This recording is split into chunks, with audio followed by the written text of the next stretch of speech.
Coming up, the Pawnee Nation declares war on trauma. We'll see what changes they are making to address this issue. Sealaska celebrates history and survival through film. And a Yaqui filmmaker looks at the loss for families tied to their heritage in the short film, The Record. We'll hear from Kristi Uribes.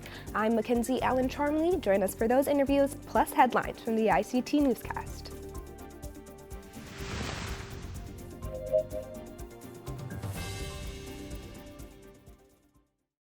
This program is made possible by the Corporation for Public Broadcasting, a private corporation funded by the American people. Arizona PBS is proud to support Indian Country Today. For 6 decades, we've provided television programs and now digital content. But we go beyond that, sending outreach teams across Arizona, offering workshops in language and literacy, family engagement and community outreach, and supporting tribal communities with early learning and school readiness resources. Join us at azpbs.org.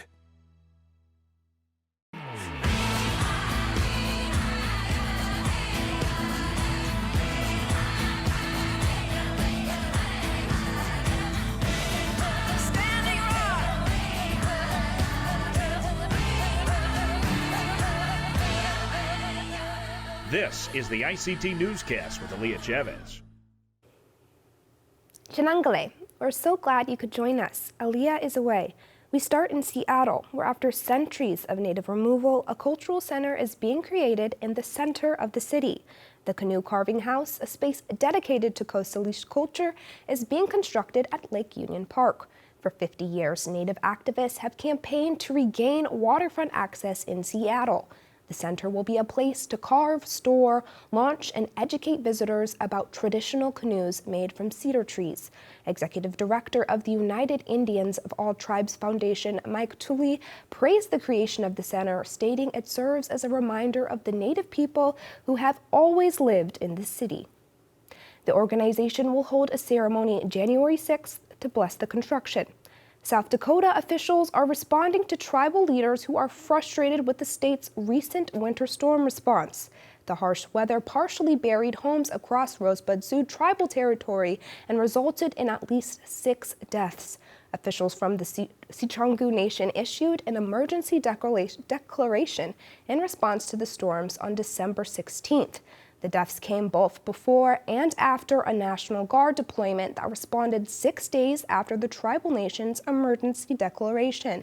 Wood, propane, and food have all been delivered while heavy snow removal equipment continues to work. State officials released a timeline showing an earlier response, but Rosebud President Scott Herman disputes parts of it. But despite all the difficulties and challenges, President Herman says the nation is grateful for the assistance the state provided. In Peru, a tribal nation is challenging the government's claim over the land where a national park is now located. The park was created in 2001 in a stretch of the Peruvian Amazon rainforest. An international labor organization convention signed by Peru says lands traditionally used to sustain indigenous people and belong to them. But the government argued consent wasn't required because the park was never tribal territory. So when the park was established, Quechua citizens lost unrestricted access to lands they have hunted on for thousands of years. There was no consent on our end at all to create the park. They came and said that was done. How great would it have been if they had come to meet us, to really come to an agreement. But that's not what happened. An Associated Press investigation has found the areas in and outside of the park were almost certainly Quechua lands. One Nation in Oklahoma is bringing high-speed internet and jobs to its territory. The Osage Nation has received a multi-million-dollar grant to build a fiber optic broadband network. This network is designed to bring fast, reliable internet to people and businesses throughout the nation's service area. The nation's new department handling this huge project is called Wazazi Connect. And leading the new department is Osage citizen James Trumbley, who has 40 years of experience in the information technology field. Our purpose is, in addition to just connecting our people together, we also want to be able to provide our people uh, everything the broadband normally does, right? The telemedicine, the ability, uh, distance learning, things like that. But we also see it as a way to expand our culture and our tradition as well. Tremblay's team will lay more than 200 miles of fiber optics and set up over 16 towers throughout the nation's service area over the next 2 years. Canada celebrated its first National Ribbon Skirt Day this month. The holiday, which takes place every year on the 4th of January, celebrates the ribbon skirt, which is ceremonial clothing for many. The holiday was created by an act of Parliament in December of last year. It began with Isabella Kulak, a member of the Coat First Nation who was shamed for wearing a ribbon skirt to a formal event at her school. Teachers told her the skirt was not considered formal wear and was inappropriate. This sparked outrage in her community, and on January 4th, 2021, she returned to her school joined by a crowd of others in ribbon skirts. The holiday is designed to celebrate traditional Indigenous clothing. And those are the headlines for the ICT Newscast.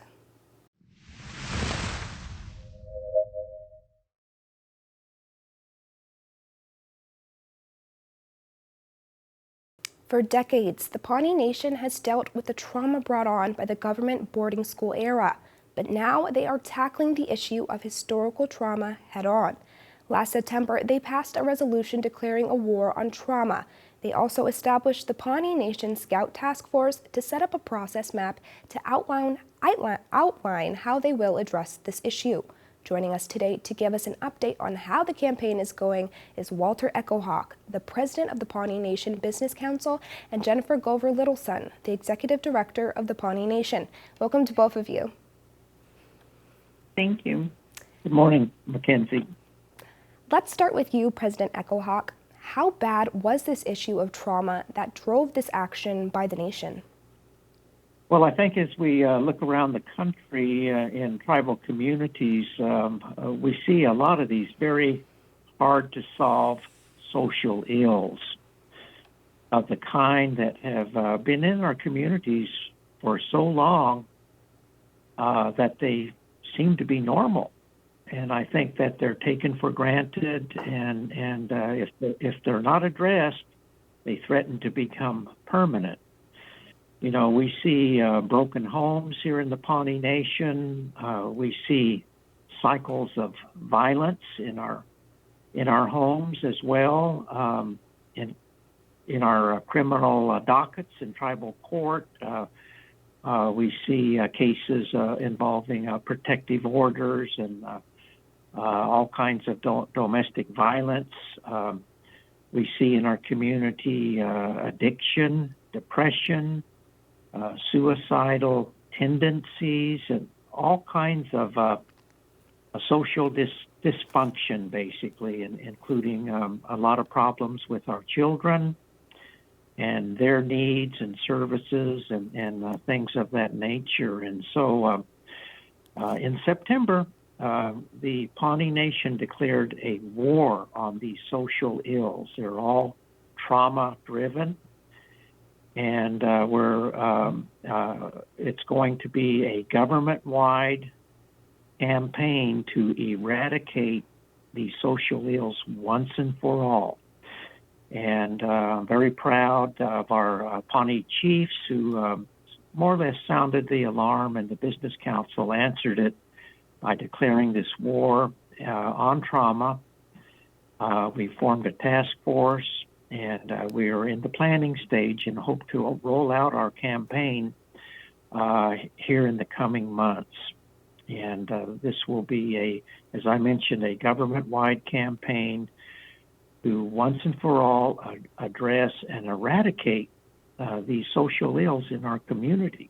And we're challenging other Indian nations to do the same thing so that we can have healthy populations going forward, because our people are our number one asset, and no nation can survive for long when the population is afflicted by trauma of this nature. So we're gonna initiate this war on trauma and see if we can't see what we can do to address it and solve it. President Echohawk, like so many tribes, your nation is made up of different bands. Could you give us a brief overview of the people and also how the nation is working within the Sharo Council? Yes, the Pawnee Nation is comprised of four confederated bands, the Chawi, Kitkahaki, Skidi, and Pitahawida. And our population is Pawnee citizens is about 3,700 people. And our form of government is a little bit unique in that in our executive branch of the government, we have the Pawnee Business Council, which is the supreme governing body. And then we have an Ashero Council, or a Chiefs Council, which represents the traditional side of our government. And they are composed of two chiefs from each of the four bands. And I think we're very fortunate to have our revered chiefs, because historically they led us through times of war, times of peace, on our buffalo hunts, through the starvation years, and into the modern era. And so when we created our Constitution, we put a place for our chiefs in our modern government that we have today. Moving to you, Jenifer, could you give us an update on how the campaign is doing since its rollout?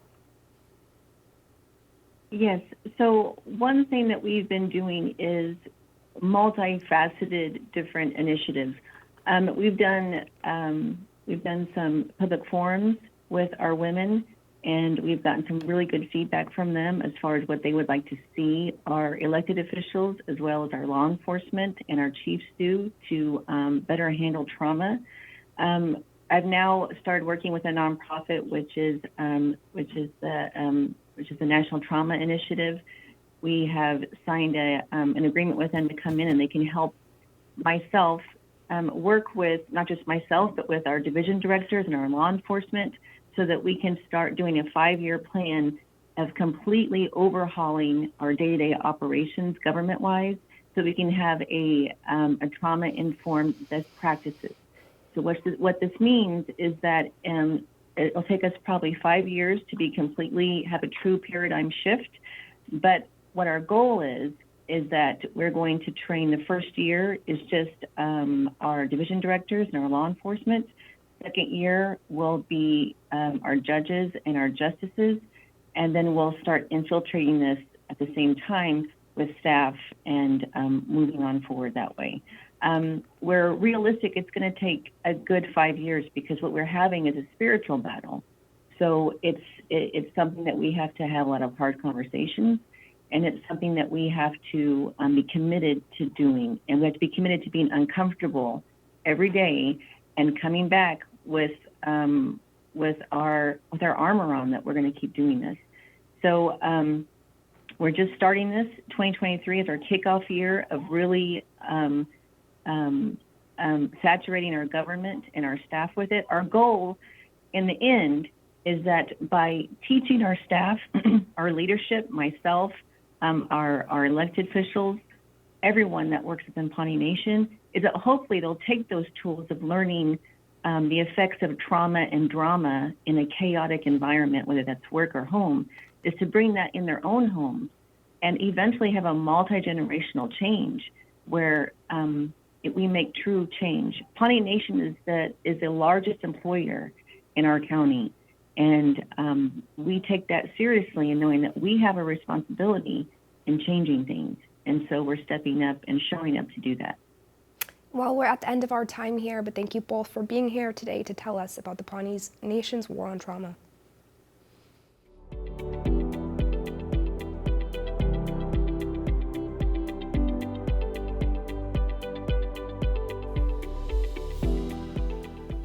The struggle with the loss of Indigenous identity is a reality for so many people. In the short film, The Record, two brothers deal with the loss of their mother and her Yaqui heritage. Senior correspondent Patty Talahangba spoke to the writer and director about this very personal story. This story is about Kristi Uribes and her family. Her great-grandmother was Yaqui Indian, and the film is a story her grandfather told her. Let's take a look at one scene.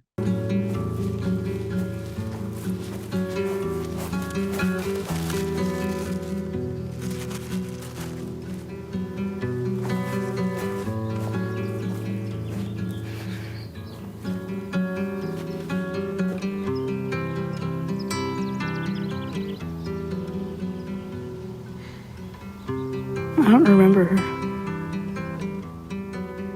What do you mean you don't remember her? And why do we come here?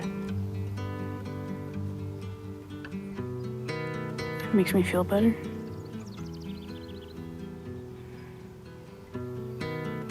Tell me something about her. She wasn't scared of snakes. Kristi Uribes, thank you so much for joining us. Thank you so much, Patty. So this story your grandfather told you, how did it resonate with you that you wanted to turn this actually into a film?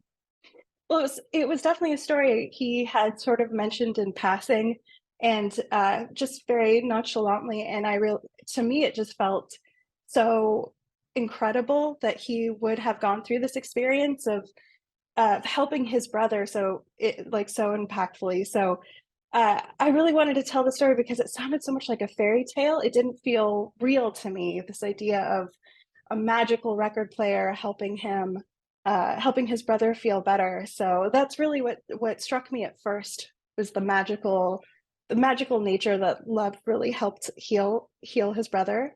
But really, when I started digging into the story more, it was also the idea of that really the loss of his mother and the loss of the knowledge of his culture, how much that impacted the family. I really, all of that really touched me deeply. So, what did you learn through your father? Because clearly he didn't know his mother very well. He had very few memories of her.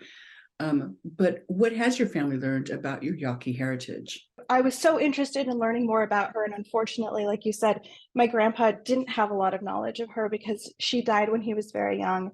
And I could see how much that frustrated him, not knowing, but the pieces that he did know were really interesting. There were snippets of her life that she played guitar and that she made huge tortillas, and that she loved telling sad stories and scary stories that would like scare kids, and I got to actually incorporate some of that into the film. But the thing that was really special to me, like, was in the process of making this film, was also getting to connect with that culture that none of our family know about. And one of the gifts was there's an actress we cast in the film, Lupe Cardona, and she's also Yaqui. And she was so supportive and so kind and so generous, and reached out to elders in the Yaqui community to help translate some words for us in Yaqui so that we could use the Yaqui language in the film. So it's pretty special for me. You know, and this, again, this idea of lost identity, because, you know, back in those days, it wasn't, you wanted to almost hide your native identity. And yet now we have so many generations who are suffering because of that. How do you connect to your Yaqui heritage today? I mean, today, like making this film, you know, I'm a filmmaker, so making this film and making sure like the stories stay alive were so important.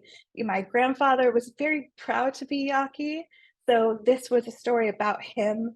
And I'm so excited to be able to tell his story, make sure that gets passed on, because there really are just such important life lessons that we can learn, and like so encouraging, and that's what's so special for me.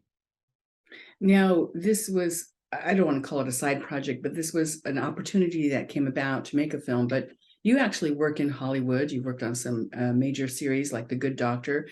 Tell us what you did with that series. Yeah, so my day gig is I work in post-production, and I've been in LA doing that since I came to film school. I went to USC in 2007. So I've been working in television mostly, doing post-production. It's been great. So I've been really lucky to work on some great projects. The Good Doctor is one of them. I've also worked on a couple Marvel projects, including Miss Marvel, which just aired this last summer on Disney Plus. I'm also working on another project, but of course, Marvel's very secretive, so I am sworn to secrecy on what I could talk about. But yeah, I feel very lucky to be a part of the filmmaking community. And yeah, this side project was so incredible. It's a side project, but like a labor of love, of something I wanted to tell for a really long time. And it was through the generosity of Netflix and LALIF, the Los Angeles Latino International Film Festival, who put on this fellowship and gave opportunity to 5 Indigenous Latino filmmakers to make a short film. So this was absolutely a dream come true. Your film is called The Record, and it's screening at film festivals right now. So, Kristi Uribes, thank you so much for joining us today. Thank you so much, Patty. It's been a pleasure. Thanks.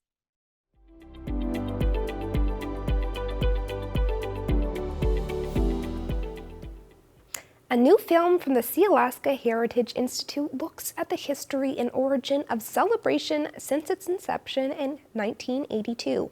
40 years of celebration, a biennial festival of Tlingit Haida and Tsimshian cultures, looks at history and survival. Let's take a look.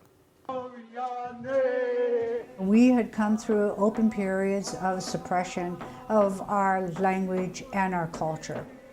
Back in the 1980s, our culture was not something that everybody saw. You had to be Tlingit or Haida or Tsimshian to know about our ceremonial activities.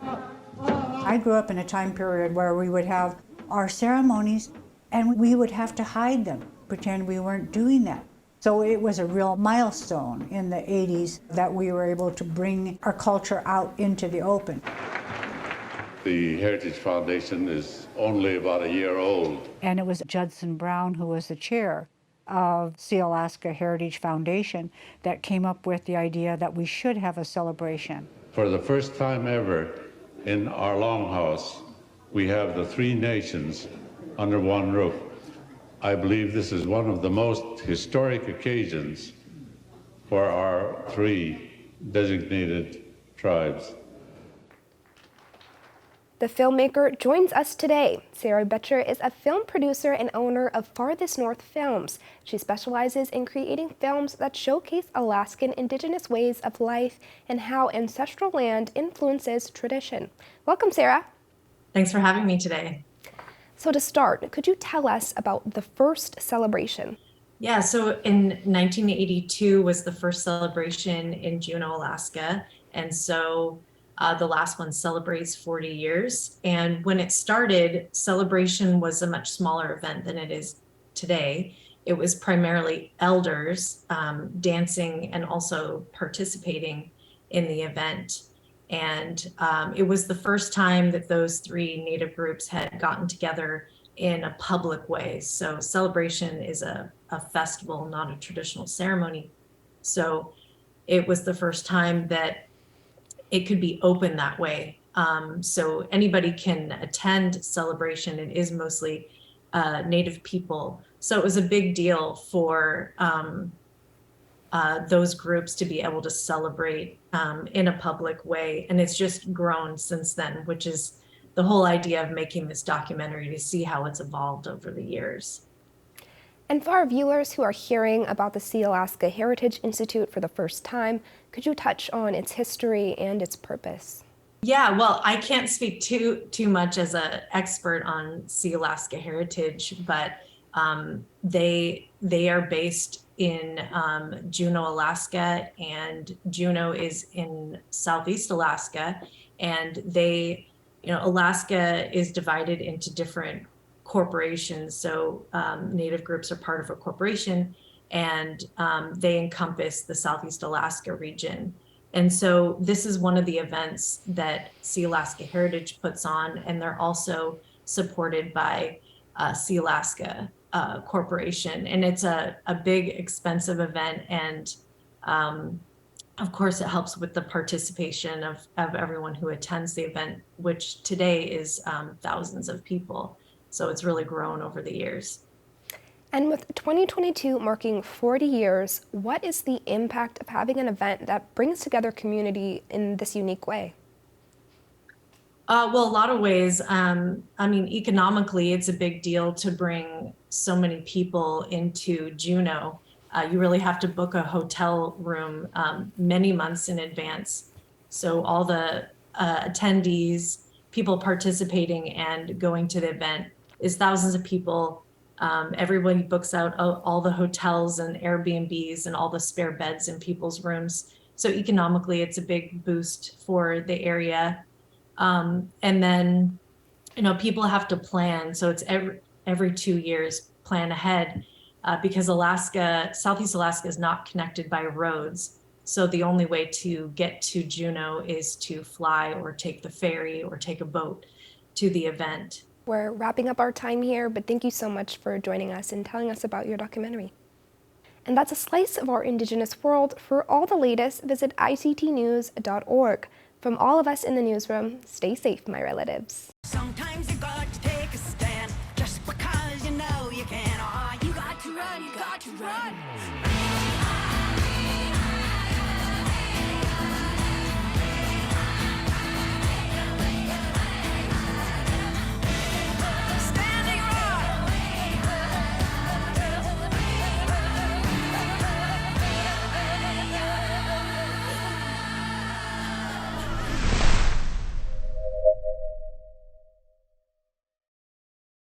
The Sand Creek Massacre, the betrayal that changed Cheyenne and Arapaho people forever, focuses on tribal accounts of Colorado's deadliest day.